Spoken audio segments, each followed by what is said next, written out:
My female friends hit me up and they tell me these stories about how they flirted their way out of speeding tickets, and I hear these stories often. And if you're a guy watching this video, you can probably relate to me when I say, I don't get chances to flirt when I get pulled over. Plus I'm black. Ain't no flirting out of nothing. I get a call from my friend Wendy one day, and I'm just gonna say this about Wendy. Wendy's chromosomes line up very nicely, okay? Girl look good. And she starts telling me how she just got a $1,300 ticket. As she's telling the story, it's pretty obvious to me that the cop was trying to let her off with a warning, but she went straight hood rat. How dare you pull me over? You were hiding in the bushes like a homeless bum. You can't hide when you clock people. That's entrapment. So because she was mouthing off, not only did he give her a speeding ticket, he added on a bunch of fines and then doubled it because she was in a construction zone. When she finished telling me the story, I made a promise: if I ever get the chance to flirt my way out of a ticket, I'm gonna show you how it's done. So a few weeks later, I'm driving, and for those of you familiar with the Orlando area, this is on Old Winter Garden Road. They were turning 2 lanes into 3 lanes, and I'm driving, I look up, massive construction out of nowhere. I realize I'm the only car in this lane. Look over my shoulder, and I start to turn. As I turn into this lane, I realize the car behind me is a cop. This cop speeds up and almost rams me, and then all of a sudden, they put on their sirens, like, so then I'm thinking, what the heck did I do? Like, what was I supposed to crash back there? Like, why are you even trying to pull me over right now? So now here's the picture. I'm in the only lane available, stuck in traffic. This cop is behind me going crazy on the sirens like this is Coachella or Ultrafest. And a bunch of cones and construction to my right. I can't go anywhere. And I'm sitting in the car, kind of just staring through the front window, thinking to myself, there's no way this cop wants me to pull over right here in the middle of the lane. Then I hear, pull over now! Right now! That's a lady cop's voice. So I pull over in the construction and there's like massive rocks and Lord knows what over here. All I'm concerned about is not running over a nail at this point. So I turn off my car and I'm like, okay, let's do this. Look up in my rearview mirror and out steps a lady cop. But it wasn't just a female cop. It was a black female cop. And I'm like, yes, it is about to be on like Diddy Kong racing. I'm about to lay the Mac down so bad you don't even know. Ask about me. So now I've got 2 mission objectives. Objective number 1, flirt with the female cop. Objective number 2, get out of paying a ticket. Now this lady cop doesn't walk up to my driver's side window. She walks up to the passenger side window. Boom, boom, boom, boom, boom, boom, boom, boom. This lady started banging on my window so hard, I thought I was listening to the Jurassic Park soundtrack. Open this door right now! Okay. Roll down the window now! And I'm sitting there like, what in the what? This is not how I visioned this whole scenario playing out in my head. I make all my movements really slow and awkward just to kind of maybe give her some time to realize how psychotic she's acting right now. I didn't have automatic windows. I had the old school roll down windows, okay? Don't ask, all right? So I lean over real slow. I'm manually rolling this window down and I'm looking at this lady like she's cuckoo for Cocoa Puffs. And then she starts. What is your problem? What is your problem? You almost killed me back there. Where did you learn how to drive? Did you learn how to drive at a school for blind people? How long have you had your license? Since I was 16. I would, This lady is talking in like fragments, like she has Tourette's, like she's not even finishing a sentence. She is so mad. You know, I don't see this ending well, so in my mind, I'm just like, I'm gonna have to bust a Kamehameha up in this girl's grill, cause she obviously don't know who she's dealing with. Give me your license register.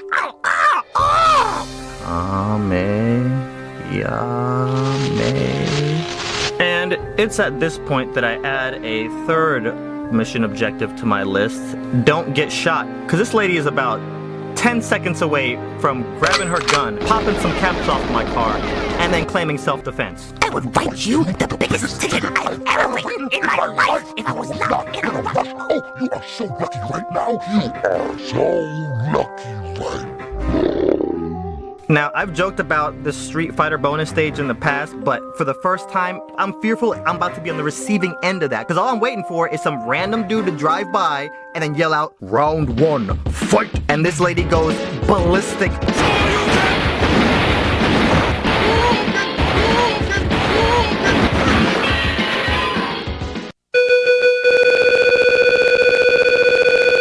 she yells her head off some more, runs back to her car, and before the smoke even clears, she's gone.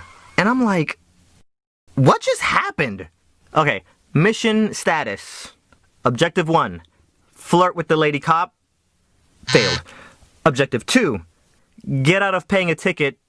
Okay, pass. Objective 3, avoid getting shot up. Pass. As I'm sitting there, it dawned upon me like, I get it. That lady cop obviously is not attracted to black guys. So for my last senior skip day, all the seniors went down to Daytona Beach. There was this girl I was talking to, her name was Yvette. She called me up the night before and she was like, are you going to the beach tomorrow? And I'm like, yee. And she goes, can I ride with you? And I was like, girl, yee. We drive down to Daytona Beach, all the seniors are there, we all have fun. Things start winding down and then Yvette comes up to me and she was like, hey, to my friends from my class, can you maybe give them a ride back to school? And I'm like, yee. Go to leave, Yvette and her friends come over. About a mile up the road, I'm driving, and to my right, there's a shopping plaza. Nobody's in front of me, and to my immediate left, there's a turning lane, and I see a cop facing me in that turning lane. As I'm about to go past this cop, he slams on the gas and darts across like into the shopping plaza, and I have to slam on the brakes to not T-bone this dude. About half a mile up the road, I'm driving, and I look into my rear view, and guess who I see flying up on, yeah, okay. Here we go. Pull over, turn my car off, and then I hear him in the back. Get out the car, kneel! Open the door, get out, he runs up on me. What are you doing?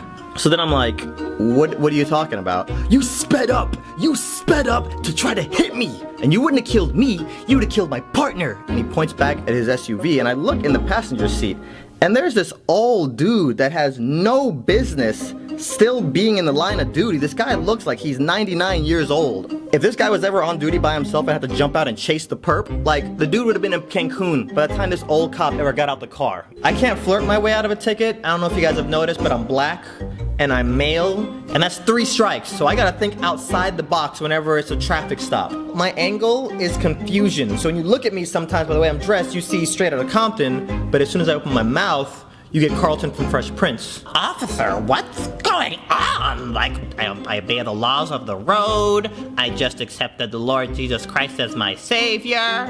It's not unusual to be loved by anyone. I'm so concerned right now. And then he keeps going, you got any drugs on you? And before I could even process if that was a racial poke or not, this guy starts patting down my sides. I don't even have any pockets, whatever. I let him do his thing. And then he notices I have a car full of females. He looks in and he looks at the girls and he's like, ladies, are you okay? Hand to God, this is what he says next. Are any of you in this car against your will? Dude is about to pull a teddy bear like, show me on this teddy bear where he touched you. Then the cop made me pop my trunk. As he's looking through my trunk, like I look back at his partners, I don't even know if this dude is awake. His eyes are squinted. He's not moving, like, dude is probably dead. And I'm thinking to myself, we need to hurry this whole interaction up because if his partner dies from natural causes, he's gonna pin that on me somehow. Close to the trunk and he looks at me and he's like, listen, you need to learn how to drive before you kill yourself or somebody else around you, okay? Pull up to my high school, all the girls jump out. The next day, what I didn't realize is a bunch of people saw all these cute girls get in my car, and a bunch of people at school saw me drop these cute girls off. Rumor mill caught this. People in Spanish class were like, yo, bro, I heard you be hanging out with some bad chicks, yo. Let me get one, son. So for the last 3 weeks, a bunch of girls are giving me attention that never gave me attention ever because of some rumor. So, long game, racial profiling cop 0, Swoozy 1. When I interviewed Obama, I teased a driving while black story. So, as a black male who wears his hat backwards from time to time, I get racially profiled. Okay, the most recent story I have for you is driving, pulled over to send some text messages, cop pulled up behind me, call for backup.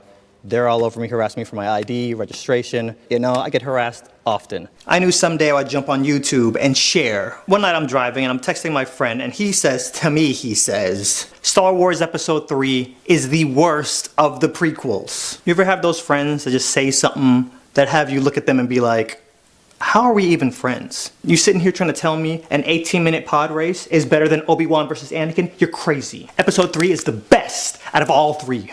Arguably the best out of all of them. So anyways, these texts start getting heated. So I pull over to text. 5 minutes later, a cop drives by. As he passes, he slows down. In my head, my psychic abilities can sense this dude is gonna go down the street, turn around, and come back. I can sense it. 2 minutes later, a cop car drives by. I don't know if it's the same one, might be, I don't know. All I know is this guy rolls by at like 2 miles an hour. All right, he could be just looking to see what's going on. I'll give him the benefit of the doubt. And what a lot of my friends who aren't black don't understand, when it comes to cops, especially in the South, we can feel when an altercation is about to go down. If you've never been harassed by the police, I don't expect you to understand, but if you know, you know. And I'm honestly not in the mood to be harassed right now. So once the cop passes and goes around the corner, I start my car up and I drive into the first neighborhood, bust a left, pull in there, and park again to keep texting. Cause my friend is straight tripping right now. Yes, Duel of Fates was fire, but he's tripping cause episode 3 overall was more bomber than episode 1, let's be clear. So I get back to texting, and guess who comes creeping into the neighborhood? So now I know harassment is imminent. He creeps in, drives past me, I look in my rearview mirror, dude busts a 3-point turn, here we go. Christmas lights. I've been pulled over for DWB. I've been pulled over for WWB. This is my first time being pulled over for PWB. But you know what? He might be coming in just to see if I'm okay. Now, I told this story to a few of my friends, and this is the part that always trips them out. Anytime I get pulled over by the cops, I roll down my window, put one hand out the window, one hand on the ceiling. That's because when my parents were teaching me how to drive, I had 2 phases. One phase was my mom teaching me how to drive all the technical stuff. Phase 2 was with my dad, and it was all about when I get pulled over, this is how you act so you don't get shot. Every cop wants to feel like they're 10 feet tall, so always talk to them with respect. No sudden movements. Keep your hands on the steering wheels at all time, or if you want them to feel extra safe, one hand out the window, one hand on the ceiling. So I see the cop walking up. As a black man, when I get pulled over, I'm all about de-escalation. I put on a cardigan, I put a tennis racket in my passenger seat, so when the cop walks upon me, I'm like, Officer, what's going on? I'm so confused. first thing out of his mouth, license and registration. Not, are you okay? You good? Checking up on you? I don't know how many of you guys know the law, but the law specifically states a cop can only ask you for your ID if they have reasonable suspicion that you've just committed a crime. Grab my registration, hand him my license, done. He goes back to his car. I was talking to my friend London about this, and she was telling me about the last time she got pulled over. I was doing 65 and a 45. Cop caught me, pulled me over. Whoa, somebody's in a hurry. He asked for my license and registration. I gave it to him. All right, I'm gonna go check this. If you're clean, I'm gonna let you go. He went back to his car, checked it, came back over to me. All right, you're good to go. You want me to stop traffic while you merge? Okay. And then he stood out in the middle of the street, stopped traffic, so I can get back onto the road. Now, anytime I get pulled over for nothing, I like to play this game called I wonder what lie you're gonna tell me as to why you pulled me over. So the cop is back there checking to see if I have any warrants, and another cop pulls into the neighborhood and gets behind me. The backup cop walks up alongside my car and he was like, you know why you got pulled over? Officer, what's going on? I'm so confused. By the way, do you play tennis? Well, your license plate. The light on your license plate was flickering. Whenever I feel like a cop is feeding me some BS, there's this thing I do. I go, huh, to let him know that I know that he's full of crap. Yeah, your license plate light was flickering. Huh, really? Yeah. 5 minutes later, the first cop that pulls me over comes back. So, do you know why we pulled you over? And I'm like, I'm out here for the purge. What you out here for? You're technically in a construction zone. Half of the houses here are still under construction, they're being built, and you're in a construction zone. Huh. So considering they didn't even take the time to get their stories straight, I'ma assume that this is not true. It sounded like he was making that up, so I went home and checked. Neighborhoods that have houses being built, I don't see that anywhere being considered construction zones. He might be right, I don't know, but that's just what I found. As this guy's talking to me, a third cop shows up. Third cop drives by me and side-eyes me so hard. I'm sitting here like, what did I do to you, bro? You're the one harassing me. The thing about cops is they're in an authoritative position and they hate as soon as anybody questions that authority. So the instant you say, why are you pulling me over, that's you questioning that authority. When some cops pull me over and it's obvious they're just profiling me, they run my license, they see everything is clean, that's not enough for them. Instead of letting me go, they start doing little things to push my buttons, just to irritate or aggravate me. You know how your sibling will do things to irritate you? Kind of like that. It doesn't happen every time, but it happens sometimes. In this case, it seems like they're trying to irritate me by having me wait out here because it's been 45 minutes that I'm still on the side of the road, because by this point it's been 45 minutes, 3 cops are behind me, and can anybody here tell me one thing that I've done wrong? How slow is your laptop back there, bro? It takes you 45 minutes to run my license? You back there on a 56K modem using AOL?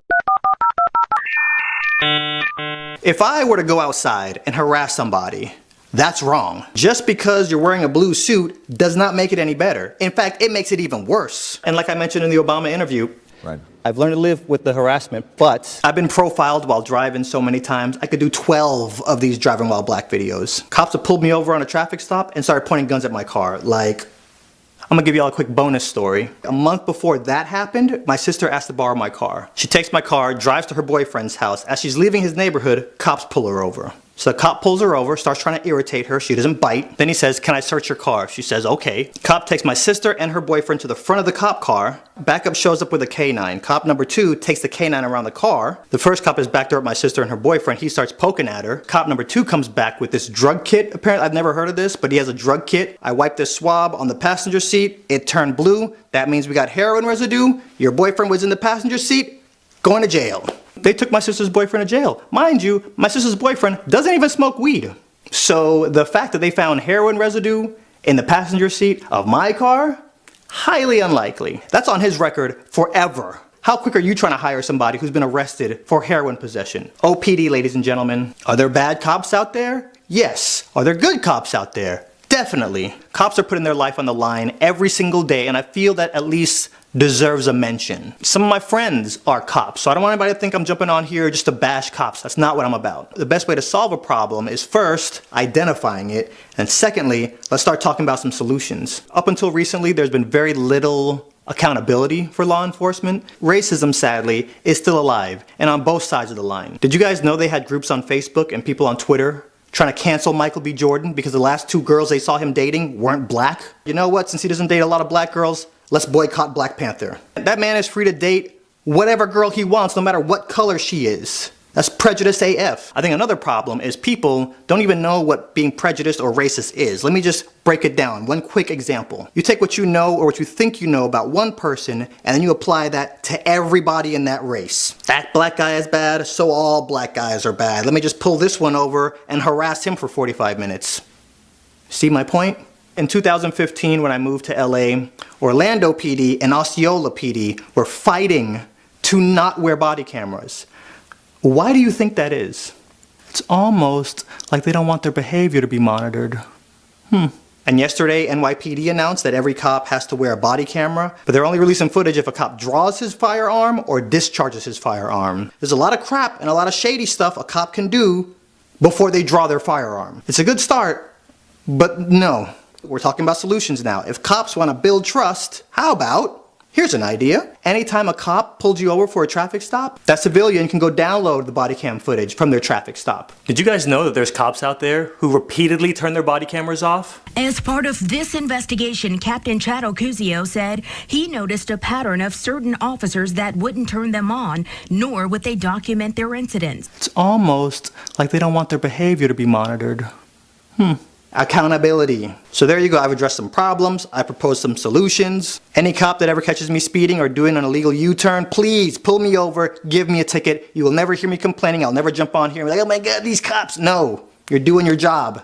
But we got a few problems. Accountability, trigger happy cops, trigger happy civilians. When a civilian can call 911, the operator tells them, stop following this kid home. The civilian ignores that, gets out the car, starts a fight, and then shoots the kid who is unarmed. When the cops show up, they're like, oh, self-defense, you're free to go.